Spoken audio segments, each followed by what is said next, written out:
मोहम्मद शोएब सिद्दीकी साहब, मैं आपके पास आता हूँ। सिद्दीकी साहब, अभी आपने सुना साध्वी गीतांबा तीर्थ जी ने कहा कि वहां गर्व की बात है हमारे लिए, वहां मंदिर है, और उन्होंने स्ट्रक्चर को लेकर भी सवाल उठाए कि जो स्ट्रक्चर है वो हिंदू मंदिर का है, बस हमें चिढ़ाने का काम किया जा रहा है कि वहां मस्जिद बना ली गई। क्या कहना चाहिए? देखिए रोहित सर, ऐसा है जी, इस वक्त मुल्क का जो माहौल चल रहा है वो हमें आपको सबको मालूम है।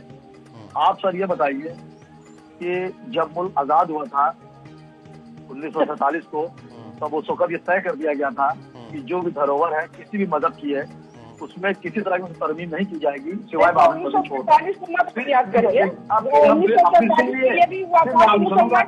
आप बोली देखिए, आप बोली थी साध्वी जी सुनिए, साध्वी जी साध्वी जी मेरी बात सुनिए, पहले आप मेरी बात सुनिए। देखिए मैं आपको समय दूंगा, पहले पैनल को बोलने दीजिए, एक एक करके नंबर आएगा, मैं बोलने दूंगा, आपको समय दूंगा, काउंटर क्वेश्चन का भी समय दूंगा। शोएब साहब आप बोलिए। जी जी देखिए रोहित साहब, मैं तालिब इल्म हूँ, कुछ सीखने ही आता हूँ, मेरी बड़ी बहन है, कुछ सीखने को मिल जाएगा, लेकिन जितनी मुझे नॉलेज है मैं बता दूँ आपको, क्योंकि मैं भी थोड़ा पढ़ लिख के बैठा हुआ यहाँ पर। देखिए 1947 जब मुल्क आजाद हुआ था उस वक्त के बाद सर ये कहा गया था कि जो भी मजहब का है, हिंदू मुसलमान वगैरह वगैरह, जो भी धर्म पहले उसमें कोई तरमीम नहीं की जाएगी। 1991 में जो एक्ट बना था उस वक्त नरसिम्हा राव साहब मुल्क के वजीर आजम थे, उसमें भी उन्होंने इसे रखी थी बाबरी मस्जिद छोड़ के। फिर बाबरी मस्जिद 1992 को शहीद हो गई। अब आप देखिए जो सिलसिला चलता चला आ रहा, बात कर ले ली, बदायूं ले ली, लखनऊ में टिकारी मस्जिद ले लिए, संभल का मामला ले लिए, अब अलीगढ़ का मामला ले लिए। इस तरह के जो बात निकल रही है, अगर मेरे हिंदू भाइयों की आस्था मंदिर में है तो मेरे मुसलमान भाइयों की भी आस्था मस्जिद में है। तो अब अगर आप 400 साल 500 साल 100 साल की मस्जिद कि मुल्क की तरक्की में रुकावट वाली बात आएगी। और सर एक सेकंड सर, एक सेकंड मुकम्मल कर दूं।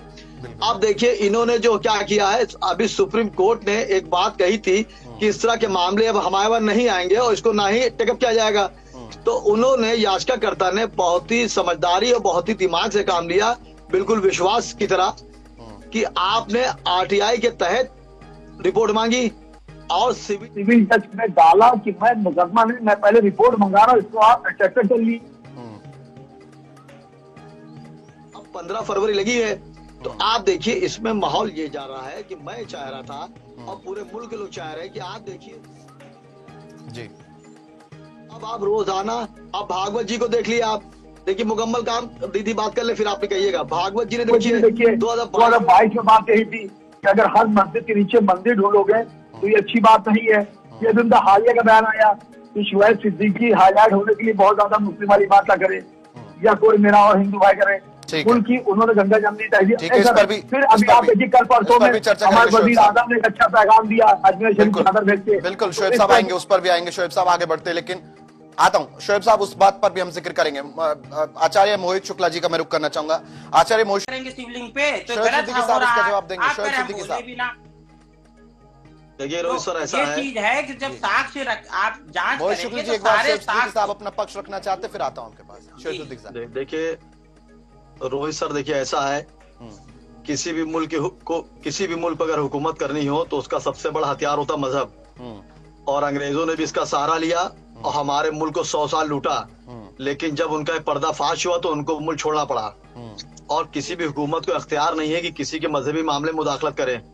आप देखिए जब वर्शिप एक्ट बना हुआ है, सुप्रीम कोर्ट ने एक बात कह दी है कि पहले हम इस पे सुनवाई करेंगे और सुनवाई करने के बाद जिस रुख पे भी जाता है उसके बाद दूसरे मामले आएंगे। तो मैं समझता हूँ इस वक्त इस तरह की सस्ती शोहरत पाने के लिए वक्त वक्त पे कोई चीज मंजर आम पे लाने की जरूरत नहीं है। आप बताइए 1857 के बाद से आज तक क्या मुसलमानों इस मुल्क में जान नहीं दी, या मुसलमानों ऐसा ना किया होता? क्या कुछ सियासी चंद लोग होते हैं, चाहे वो मजहब से लेते हो या पार्टी लेते हो, वो सब सियासत करते हैं और आम हिंदुस्तानी को उस दिक्कतों का सामना करना पड़ता है। आप देखिए साहबा का मामला जो हुआ था उसमें पुलिस चूक हो गई थी और लोग पत्थरों की बात कर रहे थे, तो क्या पत्थर जवाब क्या गोली होता है?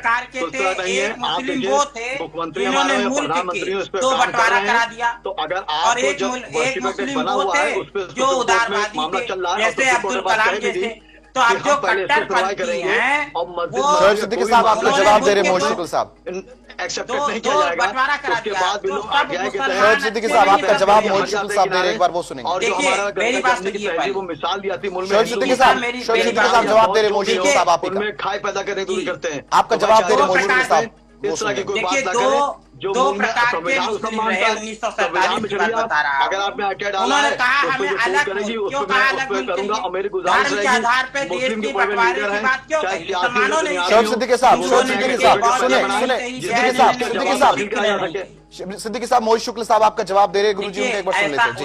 1947 में मुसलमानों ने ही कहा कि हमें अलग मुल्क चाहिए और धर्म के आधार पे गांधी जी बल्कि कह रहे थे मेरी लाश पर बंटवारा होगा। गांधी जी समझा रहे थे, कोई मानने को तैयार नहीं। गांधी जी की बात नहीं माना और जो है मुल्क के बंटवारा धर्म के नाम पे कर दिया। कितनी हिंसा हुई।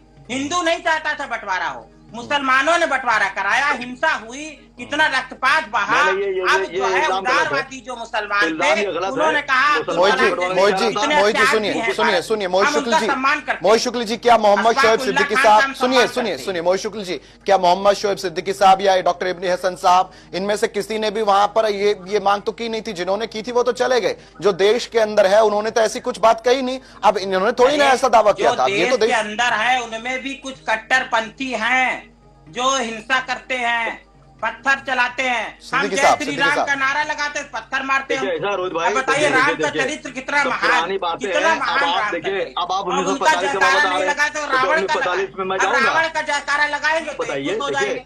और राम का लगा देते हैं परेशानी। हम जय श्री राम बोल देते हैं तो कहते हैं मॉब लिंचिंग हो गई। अब बताइए राम को जयकारा पत्थर मारते हैं, हम बचाव करें अपना।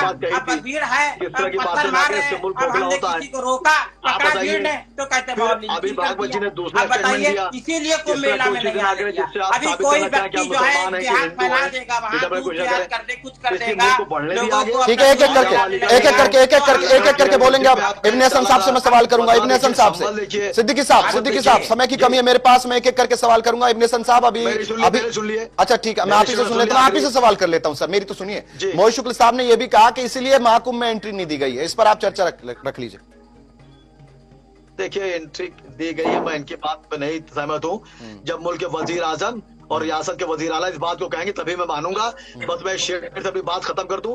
हर मुसलमान की तरफ से कि एक आरजू नहीं, हर आरजू तो ये है लाकर जरा सी रख दो खाक के वतन कफन में। तो हमारा जज्बा अपने मुल्क के लिए हर मुसलमान का ये है, हम अपने मुल्क के लिए मिट जाएंगे। भारत माता की जय बोलिए, भारत माता की जय, वंदे मातरम।